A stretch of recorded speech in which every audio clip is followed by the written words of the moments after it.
समरावता प्रकरण और एसडीएम थप्पड़कांड में नरेश मीणा पिछले 6 महीने से जेल में बंद हैं, क्योंकि उन्होंने समरावता के गांव के लोगों का मुद्दा उठाया था, जिससे प्रशासन की पोल खुल गई। टोंक कोर्ट के बाद राजस्थान हाईकोर्ट में भी लगातार उनकी सुनवाई रद्द और टल रही है। हालांकि नरेश मीणा को कई मामलों में जमानत मिल चुकी है, लेकिन समरावता आगजनी मामले में पेंच फंसा हुआ है।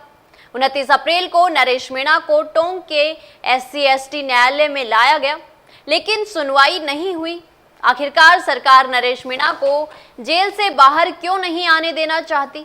सरकार को नरेश मीणा से क्या खतरा है? आइए जानते हैं क्या है पूरा मामला। राजस्थान के मुख्यमंत्री CM भजनलाल शर्मा खुद नरेश मीणा के पिता कल्याण सिंह से मुलाकात कर चुके हैं, जिसमें CM ने समरावता गांव के लोगों को न्याय और नरेश मीणा की रिहाई सहित कई मांगे मानी, लेकिन अभी तक कोई भी मांग पूरी नहीं हुई है, जिससे नरेश मीणा के समर्थक बहुत गुस्सा हैं। सोमवार को नरेश मीणा को टोंक के SC/ST न्यायालय में लाया गया, लेकिन सुनवाई नहीं होने से अगली पेशी 5 मई को होगी। समरावता मामले से जुड़े 4 प्रकरण नगरफोर्ट थाने में दर्ज हुए थे, जिनमें से प्रकरण संख्या 166 व 167 में जांच पूरी होने के बाद पुलिस नरेश मीणा के खिलाफ चालान पेश कर चुकी है। मामला टोंक के SC/ST न्यायालय में विचाराधीन है। न्यायालय में सोमवार को संभवतः चार्ज बहस होनी थी, इसलिए नरेश मीणा को बूंदी जेल से यहां लाया गया था। शेष 2 प्रकरणों की मालपुरा SP जांच कर रहे हैं। विदित रहे 19 अप्रैल के आरोपों पर केस नंबर 166 और 167 के आरोपों पर चार्ज बहस होनी थी। उस दिन वकीलों की हड़ताल होने के कारण बहस नहीं हुई। वहीं इस मामले में मिली दूसरी तिथि 23 अप्रैल को केस नंबर 166 पर चार्ज बहस तो पूरी हो गई, पर उसके आदेश नहीं मिले। केस नंबर 166 पर चार्ज बहस होनी थी। इन दोनों के लिए कोर्ट ने 28 अप्रैल की तारीख दी थी। इसी को लेकर सोमवार को बूंदी जेल में बंद नरेश मीणा को पुलिस सुरक्षा में टोंक के SC/ST कोर्ट में लाया गया, लेकिन न्यायाधीश का ट्रांसफर होने से इस मामले में बहस नहीं हुई।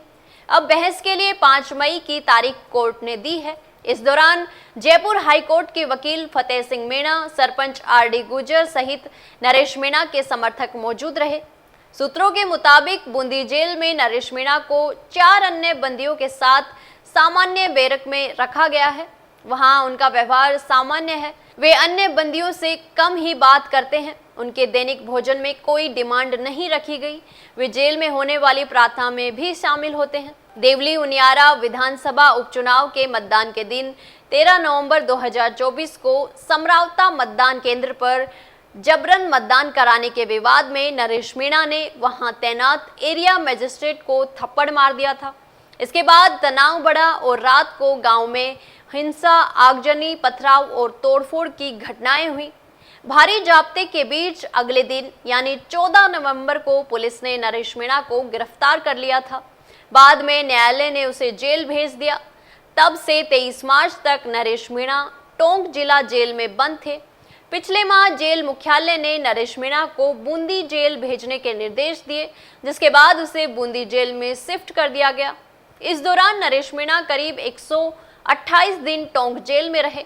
सूत्रों के मुताबिक पिछले 2 माह में प्रदेश की अलग अलग जेलों से मुख्यमंत्री को जान से मारने की धमकी मिलने के बाद जेल प्रशासन ने नरेश मीणा को एहतियातन टोंक से बूंदी जेल में शिफ्ट कर दिया। अब देखना यह होगा कि भजनलाल सरकार नरेश मीणा को कब रिहा करती है।